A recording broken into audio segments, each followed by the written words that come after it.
had that in your sights? Well, I was all kind of, I don't know, like sudden, like I learned the cliffhanger flip, and I went over to America to do some IFMAs, and still, was didn't really have that many regular tricks, and was just out there to see how I went, and the word got out I was doing a cliffhanger flip, and I sent some footage to ESPN, and they were like, yeah, no, okay, we're gonna give you a spot, and then got a spot, went over there, but I think it was 3 months before I tore my ACL and had 10 weeks off the bike, so I got there pretty unprepared for Dew Tour and missed the first round, crashed at the second round, and went to X Games, not really feeling it, but I'd done a few into the pit beforehand, and then practice felt good, and yeah, pretty much pulled my biggest cliffhanger flip to dirt, and come away with a medal. I was stoked with that, but at the same time, to see Travis do the double flip, that was absolutely crazy. That was like a stop the whole world, and as for our sport, just made it one step crazier.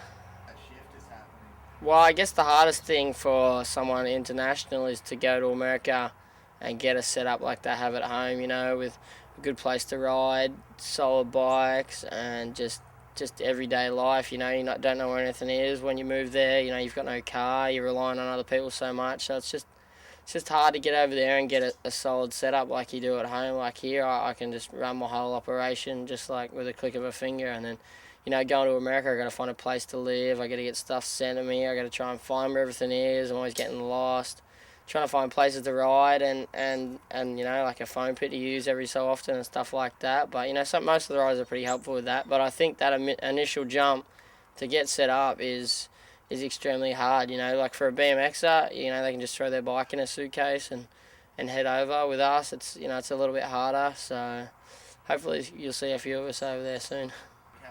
Do you feel there's a lot of support there? I guess so. It's kind of freestyle motocross. There's no television coverage or anything like that in America, like there is in America. So to get recognised is pretty hard. But like Crusty Tour is the biggest freestyle event there is in the country, and it's probably the only freestyle event that gets spectators. But I don't know. I guess the whole America versus Australian thing. Australia's pretty passionate about their sport, so they're always going to cheer for the Aussies. Even if the Americans riding better. As you saw at the show the other night, in the Australian versus America, the Americans got booed. Like, not that they didn't like the way they ride or anything, but yeah, like I said, they're really passionate about their sport. So if there's an Aussie guy up there that's doing good, they're going to be cheering and screaming for that guy. And so it's pretty good to. I just want to represent my country and head to America flying the Australian flag, just like the BMX dirt jumpers are.